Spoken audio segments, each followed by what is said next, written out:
So here's the gist behind this video. It was during the holidays and I was almost literally the only one at home. My brother was around. It was Christmas and I decided to make fried rice. It turned out perfectly. Special thanks to Zeelicious food. That is the main inspiration behind this lush fried rice.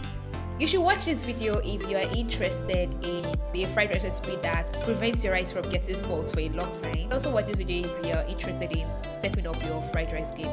Apart from that, I would also be giving you a bonus coleslaw recipe that is the bomb. So without much ado, let's get right into the video.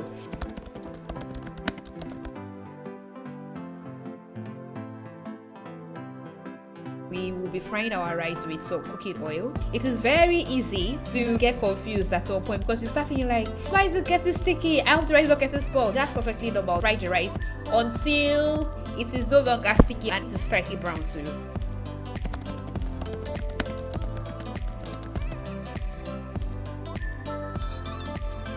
I have some gizzard, some cow liver, spring onions, and garlic. That's the garlic. Then right here I have the green bell pepper, the red bell pepper, the green chili pepper, the is this Scotch bonnet now or habanero? I don't really know. I can't really remember right now what the name is exactly, but it's shatarodo anyway. That's what they call it normally.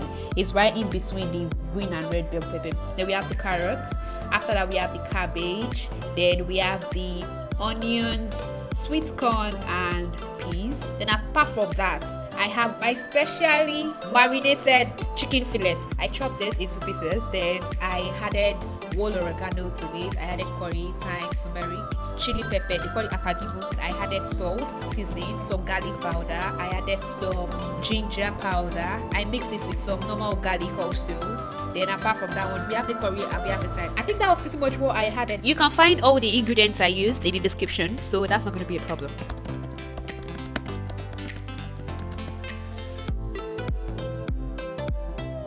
While I was chopping those ingredients, I boiled the rice with chicken stock. Apart from that, I added curry, thyme, ground chili pepper, ground black pepper, a little turmeric and curry, ginger and seasoning. If you look closely at the rice, you will notice that there are some tiny chicken pieces in the rice and it looks quite creamy. I needed to allow it to get burnt a little bit because I wanted to eliminate as much water as I could from the pan.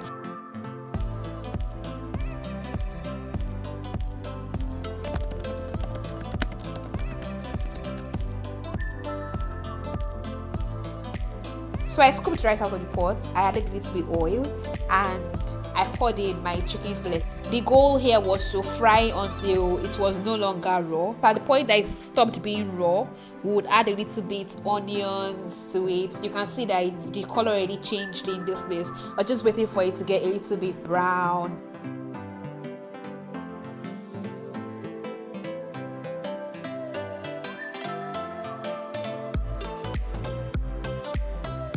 You have to stir it continuously to ensure you don't have a chicken fillet that part of it is raw or part of it is overcooked or something like that. It has to be uniformly cooked, so you keep stirring.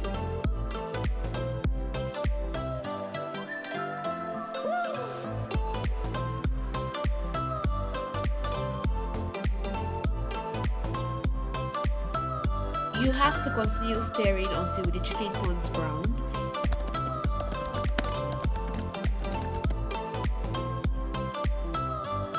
Then you had your gizzard, cow liver, green and red chili pepper with the habaneros, of course. Then the carrots and the rest of the onions. I also added some ground black pepper, some salt, seasoning, and the garlic powder. Then I continued mixing.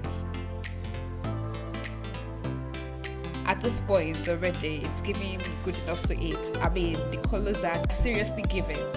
But yeah, that's it.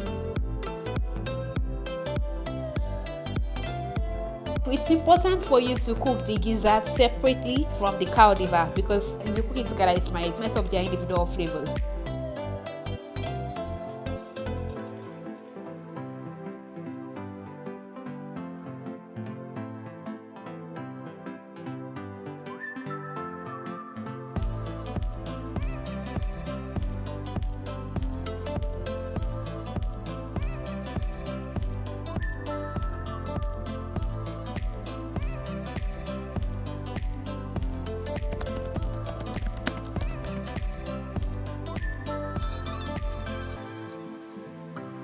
After that, I start adding the rice in bits. It's important for you to not overwhelm yourself, because I've learned this from my days of making stir-fried spaghetti, that you do not mix at once. You add them in bits, you mix, add another batch, and then you mix.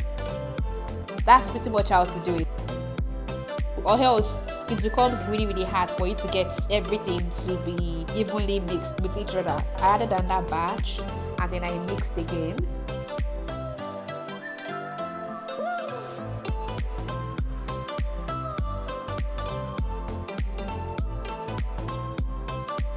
Make sure that the quantity of the ingredients match. Don't you say you're cooking fried rice and then the rice is more than the ingredients, or the ingredients is more than the rice. If it were to be that the meat is more than the rice, that's like not bad at all, because I like meat generally.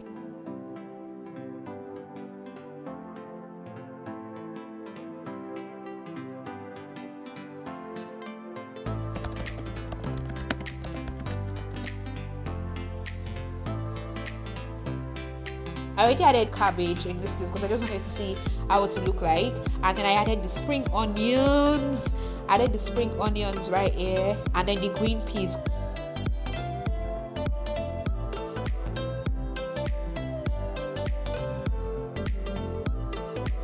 After that, I added all the red bell pepper and the green bell pepper.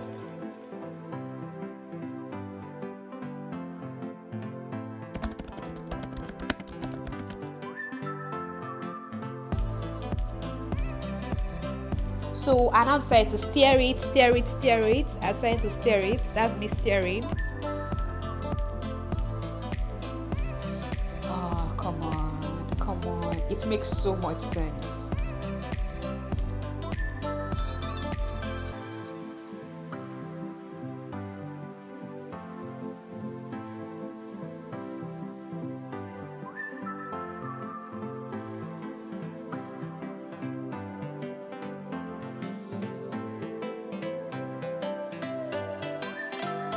And something else I want to point out is this, this recipe did not spoil at all. I cooked it in the evening. I did not warm it until midday the next day, and it was still perfect. It lasted for 3 days, so because it's like a big pot, if you get what I'm saying. I believe that's about 3 cups of rice, or about 2.5 cups of rice. The quantity of the ingredients is much, so that's all doubled the quantity. Rice that was quarter of the pot when I boiled it. By the time I added everything together, it was almost reaching the top of the pot. That's just me giving it the final step to make sure everything is uniform, and you can see how rich it is and how ingredients packed it is. This is how fried rice is supposed to be looking like. It's important for it not to overstir, because I feel like I stirred it too much, and that's why it turned out a little bit like this.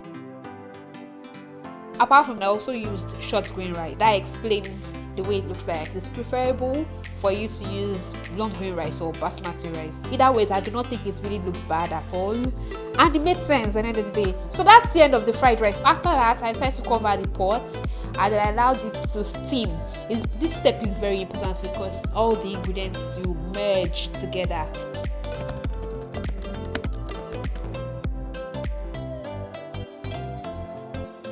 If you're like me, whenever I eat fried rice or jollof rice, I always like having it with a side of coleslaw. I don't really like salad, and that's why Chicken Republic used to ban me a lot, but we're not going to talk about that today. I started making my coleslaw for myself, and over time I have refined my ingredients. In this particular recipe, I chose to add apple to it, and I'm going to tell you why in a second. After you add apple, mix everything together, then you add your mayonnaise. The general mayonnaise that a lot of people use in Nigeria or wherever, it's Bama. People love Bama a lot, so you have to add as much mayonnaise as you possibly can. Some people do not like it, but I feel it is very important for your coleslaw to be as creamy as possible, because as far as I'm concerned, that's what merges the vegetables together. That's what brings the taste together.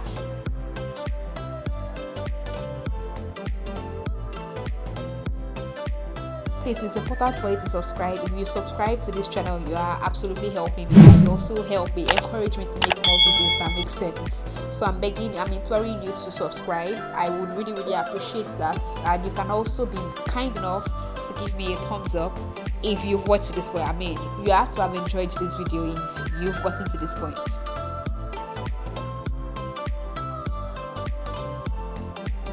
So as you can see, obviously I am stirring it. I am stirring it and I'm stirring it, stirring. Of course, I'll make sure that I stir it as much as possible, as well as possible. I have to stir. I've noticed some people like to add sugar to their coleslaw. In place of sugar, if you had apple, believe me, your coleslaw is going to turn out extremely sweet and it's going to make sense. When the flavor of the apple merges with that of the carrot, it always comes out perfect. That combination never fails. After you've ensured that you've stirred it to your satisfaction, of course you place it in your fridge or your freezer and then you leave it for a while to cool down. After that, believe me, everything is ready to eat. Like, just be enjoying yourself. I'll be eating, I'll be enjoying yourself, you know. And sorry, I forgot to take pictures of the final look of all this, but we enjoyed ourselves a lot. Alright, that's it. Thank you very much for watching. I sincerely appreciate it. I'll be seeing you in the next video. Until then, take care. Mwah!